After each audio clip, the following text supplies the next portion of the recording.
Incumbent Ecuadorian President Daniel Noboa has secured a second four-year term in the country's presidential polls. He won 55.85% of the vote against his left-wing opponent, Luisa Gonzalez. The 37-year-old leader hailed his victory as historic. Take a look at this.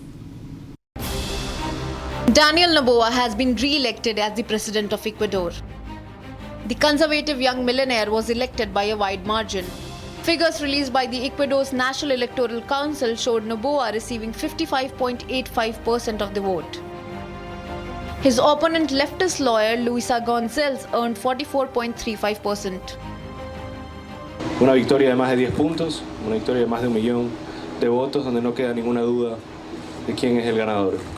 Y eso ha sido a base de perseverancia, de lucha, de trabajo, de cada uno de los miembros de este equipo que busca ese nuevo Ecuador. Noboa focused his second round campaign on the populous coastal provinces, which have suffered significant violence and where he roundly lost in the first round. Experts suggest that economic handouts and support for flood victims on the coast buoyed Noboa's vote. Noboa's leftist opponent Luisa has, however, refused to recognize the results. Dura y estamos enfrentando el peor y más grotesco fraude electoral de la historia de la República del Ecuador. Noboa is expected to continue applying some of his no-holds-barred crime-fighting strategies that part of the electorate finds appealing. Amid the rising political tensions in Hungary, protesters tried to block the Hungarian parliament building as lawmakers were preparing to vote on a constitutional amendment which aims to ban the annual Pride March by the LGBTQI community. Now, despite the weeks-long protest and disruption in the parliament just before the vote, the Hungarian constitutional amendment has now been passed. Take a look at this.